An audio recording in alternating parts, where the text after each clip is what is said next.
What's up everybody, welcome back to the channel. Welcome back to the Build Your Own House series.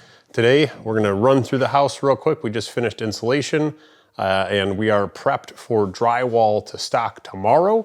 So I wanted to show you guys a couple of the finishing touches that were done. We went through them quickly on the last video on what we were going to do, but I wanted to actually show you guys some of it now. So when you're on an exterior wall and you have sandwich studs together, you wanna make sure that you seal between the studs, right? Because you can get air infiltration from the outside of the house in through these joints. It might not seem like a lot, but it's a little detail that makes a big difference. And you'll see on the double top plate, we have the same thing, right? So it's sealed between the top plate and then the bottom plate along the whole floor is all sealed.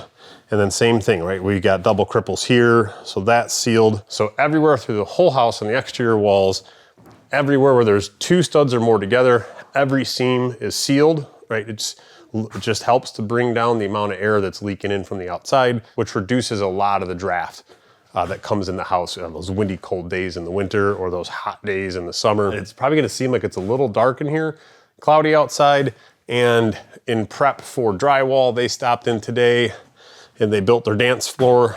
We always call it dance floor, but anywhere we have a two-story area in the house, there's no good way to hang drywall if you don't have some sort of a structure. So instead of bringing in just like scaffolding that moves around, they build their own, call it permanent scaffolding, right? That's not on wheels for that. And in this house, you guys know we don't have much two-story area. This will get another piece of sheathing over the top of it. It'll get covered and that'll be their work platform for hanging the drywall there in the staircase going up. So another thing in prep for drywall coming in, you guys are gonna see there's all sorts of orange stuff, like all over the ground. There's a reason behind it and there's a method to it. So if you look at this little orange circle, that means above it, there's something. Well, there's our ceiling fan box. You got another orange circle, another orange circle, another orange circle. That's because you have can light. And that's so when the drywall guys are done, they can look and make sure that all of their holes match what's on the ground, right? So if you had 5 holes in here, but you've got 6 orange circles on the ground, that means you missed a circle, and just go straight up from the orange mark, roto zip your hole, and voila, you're in the right place. So with that, then you've got some other interesting marks, right? So that's a register mark. So they know that they've got that behind the drywall. And then you've got a straight line and a couple dots and another straight line. And what that says is here on this stud, there is an outlet on the left of the stud. And on this stud, there's a box on the right. Boom, right there. That follows suit to here, right? So stud mark with a box, boom, there's your dot. Stud with a dot, because you've got another outlet. Stud with a line, dot. Boom. It's a super simple thing. Our drywall guys do that themselves. They come in ahead of time and make all of their own marks. So they're certain that they've got everything covered, and they've got some nomenclature, right, that they use. They come through and they mark all the openings, what they're gonna be. So this opening is gonna be a wrap, right? If we were doing a wood casing on this around the opening, then they wouldn't put wrap here, right? Then they would just do no drywall because we would be doing a wood casing there. And then same thing like here, they do wrap, so they've got that. And then inside of the normal doors, cover floor, and then make plumb, so they double check to make sure everything's spot on. Scratch that. See, in their nomenclature, they can read it, I can't. I see cover floor, make something. Not sure, but they know what they got going on. You'll see we got this sheet of stuff here. That's an air barrier that the insulation is behind for our landing, since that's on an exterior wall of concrete, even though there's waterproofing membrane on the other side. But as you guys know, that little exposed bit of foundation, the upper 10 inches, does not have that because there's no ground contact. So they put that in as a vapor barrier there. And then here's the upstairs of that 2-story dance floor we were talking about for the entryway. Same thing, even on their temporary floor, they mark the circle so they know that they have a fixture above it. And then same thing, you guys see, right? We're sealed. We got the double studs are all sealed. The top plates, double top plates are all sealed. And you'll see, right, this interior wall, no ceiling because of course you don't need it. So there's not really a whole lot up here to show you guys, right? But I'll just show you real quick all the orange, orange, orange, orange.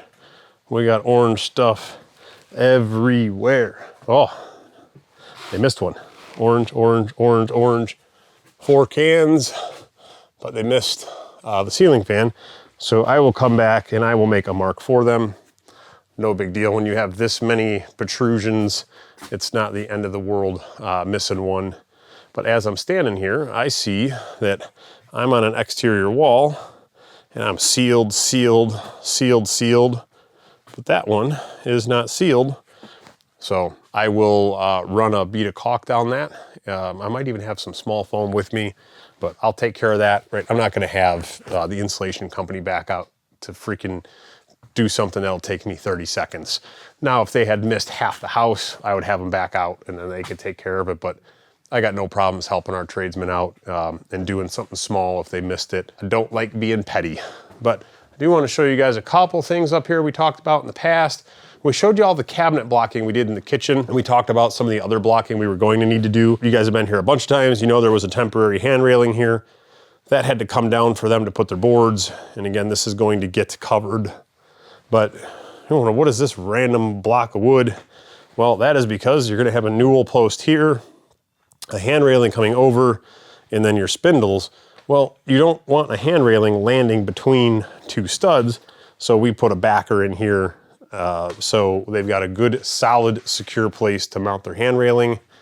And then if you come through to the bathroom, and as I'm coming through, it makes me remember I need to hook up these vents before they hang the drywall. So I got some other work to do today while I'm here. I'll come back tomorrow and hook up all of our exhaust vents, right? Our HVAC guys leave them with the tape and the zip ties so we could hook them up. So just take a little bit of time, but I just don't have that time today. So over here, we plan on having our bathtub is here, and we want a towel bar off to the side of the bathtub. So we put backers in here. So we've got a place to mount our towel bar there. And then same thing, right? This is gonna be the entry into the shower. So you're gonna want somewhere to hang a towel, right by the shower. And again, if you were hanging a towel bar here, you would normally have to do anchors and drywall, and that sucks. So we did 2x6 backing for a place to hang the towel bars. We put that in all of the bathrooms. That way, we have a good place to mount them. We're not using anchors, and we're not having to try and find studs, which can kind of suck. So, and then you'll see in here, same thing, right next to the shower, good place for a shower bar. So we did double backing there.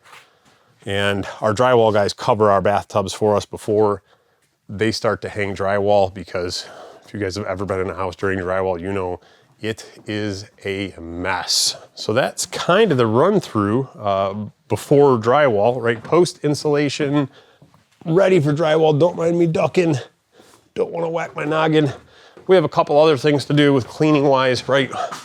We don't want anything in their way. So when we're done doing what we have to do today, we'll get our table out of here. We'll move our saws to the basement, all of our tools that we have laying around. We will take all that and put it in the basement. So it's still on site for when we need it. We're not having to haul it out of here, but this way it's out of the drywall guy's way. We've got this door, as you guys know, ready to go in, but we can't mount it until drywall's done, because the jamb is too deep to mount on the outside of the garage.